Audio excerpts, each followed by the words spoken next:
Hey there, everybody. Hey there, everybody. How you doing? Welcome to the shift. We're super excited to have you on here. If you're on here rocking with us, go ahead and drop a comment, say what's up, what it do, whatever the case may be.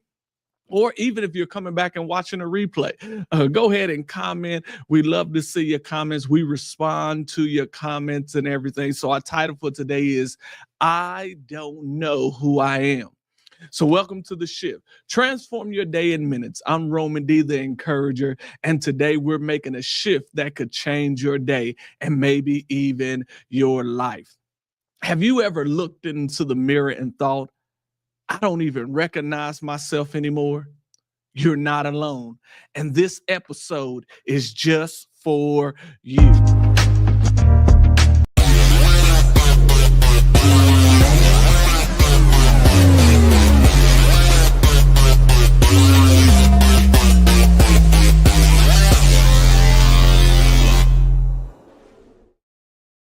Hey, what it do there, boo? Hey there, boo. How you doing? How you doing? And so, I don't know who I am. It's amazing that in your 20s and your 30s, we seem to lose ourselves. We lose ourselves in chasing careers. We lose ourselves in relationships. We lose ourselves looking for approval from certain people and trying to live up to many times impossible standards. And somewhere in the grind, we forget who we are. One of my favorite shows is X-Men. And X-Men, there's a character who's a shapeshifter. She's able to change from different people and things of that nature, but she struggles with finding her identity. She struggles with finding who she really is. And the truth of the matter is, she loves Professor X like a brother, but she's in love with Magneto. Magneto, if you haven't watched X-Men, he's in most cases, he's the bad guy. And so she's in this battle, but her problem, what decides which direction she goes, is how the person sees them. Because Professor X sees her in what she can do. But here's the thing. Magneto pretends he sees who she is, but really loves her by what she can really do. And so she makes the decision. She loves Professor X like a brother, but she goes with Magneto. And she finds out that when she's no longer able to do what she's able to do, then he doesn't want her. And because she doesn't know who she is, she falls prey to living out and building out somebody else's vision for her life because she doesn't know who she is. And many times we find ourselves just like she was. She's role playing instead of living her real purpose. How many of us are living out other people's dreams for us? How many of us are living out other people's purpose for our lives because we don't understand our purpose? We find ourselves playing a role instead of living in purpose. We find ourselves trying to be something instead of just being. Truth of the matter is, you feel like you're succeeding publicly, but suffering privately. I'm saying it one more time. You feel like you're succeeding publicly, but you're suffering privately. You feel like a success. It seems like you're progressing. It seems like you're moving forward in life. But the truth of the matter is, when you get away from everybody, you don't even like who you are. And you get to the point where you're tired of pretending that you're okay only just to survive through the day. Oh, I know I'm speaking to somebody. I know I'm talking to somebody. You're tired of pretending just to say you okay to try to survive the day. And the truth of the matter is, you were meant for greater. You were meant for more. You were created to succeed. You was created to be the very best you that you can be. The world is full of copycats. The world is full of people trying to be everybody else. But what the world really needs is the best you. You are the answer to somebody's prayer. You are the answer to what somebody is looking for. You are an example to somebody else that you can be yourself, that you can be who God has created you to be and succeed in this world and have impact in this world and make a difference. Yeah, Lady E. Yeah, the Lady E.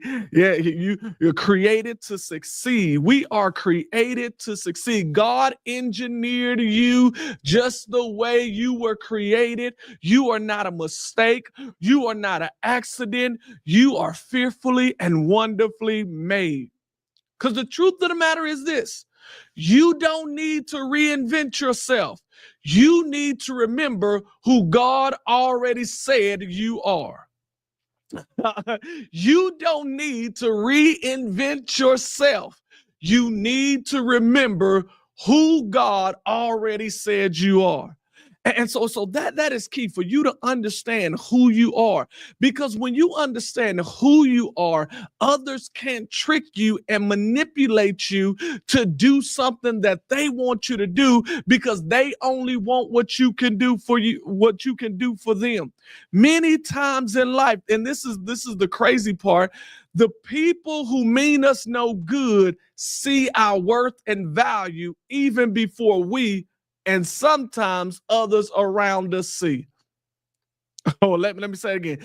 Many times it is people who mean us no good that see our worth and see what we can do and see our potential even before we see it ourselves. I was so blessed to grow up in the church home that I did, because they saw what God was doing in me even before I did. And because they loved God and because they weren't so caught up in self, they spoke life into me. They spoke even before I heard God tell me what I was going to do. They had already spoke it into, because they loved me, because I was in the right environment for me. I was surrounded by the right people for me. Are you surrounded around people who will speak into you rather than just take from you? Oh, let me rewind that and bring it back. Are you around people who will speak life into you rather than just take from you? Because the truth of the matter is, you can tell whether people are for you or against you by what they say to you. If they only say things to you to get something out of you, and they never take time to speak into you, to pour into you, to show you who you have been created to be, to show you the potential that they see on the inside of you, if they're afraid to give you a compliment, if they're afraid to literally show who you're supposed to be, if they're afraid to push you into your greatness instead of holding you back from stepping out, because many times what God would do, he will have you step in an area that you're not even confident that you yourself can handle, but because he already knows the potential that's on the inside of you, because he already knows the greatness that's on the inside of you, he'll push you out knowing that you're able to fly. I remember hearing no more takers. Yeah, Lady E, no more takers, no more takers. I remember hearing Bishop T.D. Jakes, and he preached upon the eagle and the eaglets and the children of the eagles. And he said how they would teach them how to fly was they would see the potential and that they was capable of doing it. But because the nests are so high, they afraid. So what the eagle would do is the eagle would throw the eaglet out of the nest, and they would fall. And in the midst of their falling, because they're trying not to fall, they begin to flap and discover that they could fly. There are times that God will put people in your life to kick you out the nest, to push you out the nest, to make you uncomfortable, to put you in certain circumstances that you could see the potential that was lying dormant on the inside of you. Because many times it's in the storms, it's in the trials, it's in the tests that we discover the greatness that's on the inside of us. Oh my goodness, pearls and diamonds are made when they're in the right pressure. When they're put into the pressure, it makes diamonds. Even though you hear this, pressure busts pipes, but pressure also makes diamonds. And so there are times that God would allow you to be in the oven, to be in the fire, to be in the pressing situation, because he's wanting you to see the value that's on the inside of you. Each and every one of you. I don't care if you listening to me live right now. I don't care if you come across this in the next week or the next month. There is potential on the inside of you. And that's why God puts you around people. That's why you need to make sure you like and subscribe to this page, because we're going to put pressure on you. We're going to push you. We're going to have you understand who you are and whose you are. And when you understand who you are and whose you are, you will begin to transform your life like never before. And so what's the solution? So what's the you just told me, Roman D, that I don't need to reinvent myself.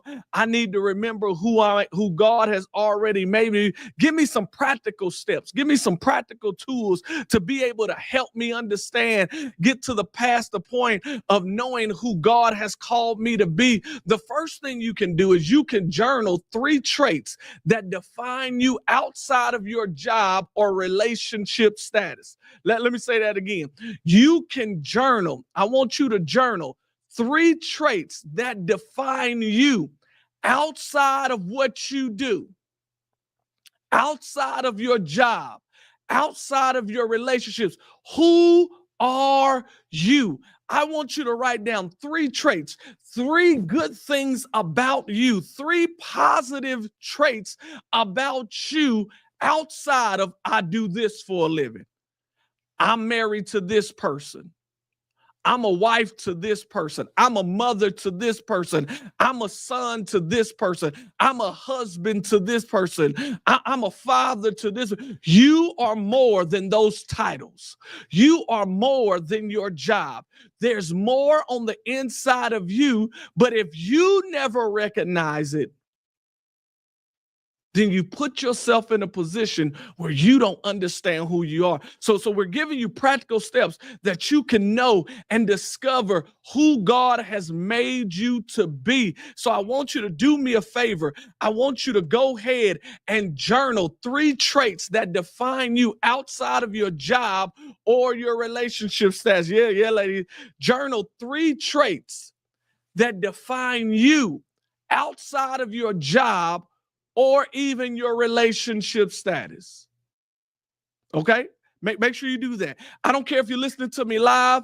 I don't care if you're coming weeks or months later. I want you to do this because you need to know there's more to you than what you do for a living and who you're married to or who are you dating or whose parent you are. There is more to you. That was the first thing. Journal 3 traits that define you outside of your job or relationship. Number 2, write down a lie you've believed about yourself. Write down one lie that you believed about yourself and replace it with God's truth. Write down one lie you believed about yourself and replace it with God's truth. Here's one of the things I used to always say. One of the reasons why I never wanted to really talk before people, I felt like I didn't bring any value to the conversation. I felt like I had nothing worthwhile to say to help people, to motivate people, to encourage people. And so I would rather stay silent than not bring value to the conversation. And so when I begin to believe that about myself, I had to then, when God began to call me, I had to begin to speak those things that be not as though they were. I had to say that God is speaking to me, and whatever I hear God say, and I repeat what God says, I bring value to conversation. I have something worthwhile that people need to hear. There's something on the inside of me that God flows from my heart through my mouth that into others' ears that will encourage, educate, and energize people to come alive. I am a motivator. I am an encourager. And since Roman D, you an encourager, you need to speak up and say what God says about you. Because many of us are making the mistake to allow the enemy to be the only one talking. And when the enemy's the only one talking, that means death is going forth. That means negativity is going forth. That means you will never walk in your purpose because you're surrounded by death and negativity and non-life. And I need you to know there is greatness on the inside of you. So not only do you need to journal the 3 traits that define you outside of your job or relationship status, but then you write down one lie you believed about yourself and replace it with God's truth. You tell yourself, I'm not enough. You got to start saying opposite. You got to start saying you are enough. You are fearfully and wonderfully made. Marvelous are the works of thy hand. And since you're fearfully and wonderfully made, you can do all things through Christ, which strengthens you. So even if you feel like, can I blow your mind? Even if you feel like in the moment you are incapable of doing what you think you're capable of doing, continue to confess you are capable. Because the reason why God has placed it before you, the reason why God has made you aware of this particular problem, because you have been created to solve it. So not only do I want you to journal the 3 traits that define you outside of your job or relationship, not only do I want you to write down one lie you've believed about yourself and replace it with God's truth, but then I want you to speak your real identity daily. You can say, I am chosen. You can say, I am loved. You can say, I am enough. You can say, I'm fearfully and wonderfully made. You can say, I can do all things through Christ, which strengthens me.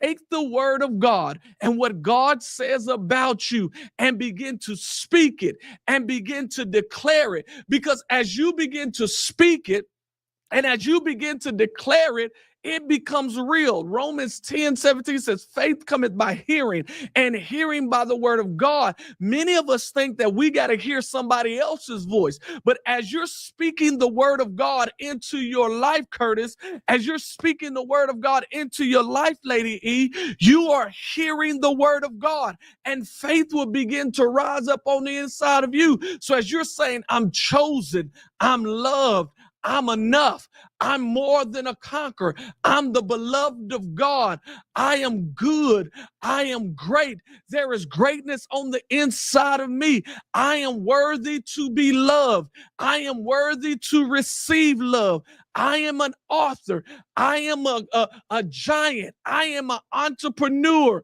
I am victorious. As you continue to speak that over and over in your life, it's like a cycle that's happening, because as you speak it, it goes into your ear.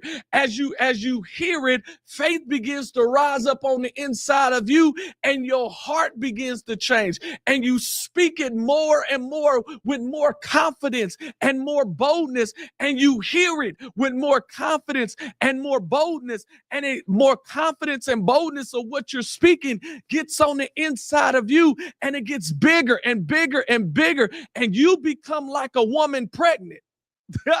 Watch this, watch this. That becomes seed in your life, that you become pregnant with what you're speaking and declaring, and you become like a woman who's pregnant. And when you're pregnant with whatever you're speaking and declaring, it gets so big on the inside of you that it has to get around you. And then not only did it change on the inside of you, but then it began to change your circumstances around you, Kurt.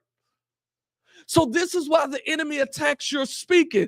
This is why he wants you to say you're dumb, you're unintelligent, you can't do it. Because the more you speak it, the more you hear it, and the more faith or fear arises on the inside of you, and it begins to manifest in your life. But if you start speaking on a daily basis, I am chosen, I am loved by God, I am enough, I am fearfully and wonderfully made. I am more than a conqueror through Jesus Christ who loved me. I'm blessed in the city. I'm blessed in the field. I'm blessed in my coming in. I'm blessed in my going out. I am fruitful. I multiply. I replenish. I subdue. I have dominion. I don't allow my environment to control me, but I control my environment. I always produce. I am productive. You begin to speak that into your life, mama, and it begins to grow, and it becomes this cycle of you energizing yourself through the word of God, because as you speak it, you hear it. As you hear it, it enters your heart, and as it enters your heart, you begin to speak it, hear it, enter your heart, speak it, hear it, enter your heart, and the bigger it becomes, the more confident you become, the bolder you get, the more faith that arises on the inside of you, and it becomes so big on the inside of you that it changes the inside of you, and then it begins to change what's around you. And so what you used to see, you don't see anymore. Why? Because you controlled what you begin to speak, and then you begin to hear what you speak, and it entered your heart, and your belief system begins to change. Your attitude begins to change. Your mindset begins to change. You start expecting what you then have been speaking. So as you start to say, I am chosen, and you hear I'm chosen, and I'm chosen gets on the inside of you, you start saying I'm chosen even more boldly, and your ears begin to hear I'm chosen more boldly, and it gets bigger on the inside of you, and then you start expecting to be chosen. You start expecting that when you fill out the job application, you're going to be chosen. Why? Because you've been confessing and you've been seeing on the canvas of your imagination that, hey, I am chosen. I'm not rejected, but I'm chosen. I'm not forsaken, but I'm chosen. I'm not left out. I am chosen. The favor of God rests upon my life. Why? Because I know who I am. I am the beloved child of God. Glory be to God. And so as you know who you are, so I ask you to do three things. Number one, journal 3 traits that define you outside of your job or your relationship. Number 2, write down 1 lie you've believed about yourself and replace it with God's truth. Then number 3, speak your real identity daily. You're chosen. You are the beloved of God. You are enough. You have been created fearfully and wonderfully made. The most powerful version of you isn't the filtered one. It's the free one. Oh, that was good. That was good. The most powerful version of you isn't the filtered one. It's the free one. And that version starts with the shift back to the real you. Drop a comment if you've ever felt like you lost yourself along the way, and today you was encouraged to find yourself and to understand who you are.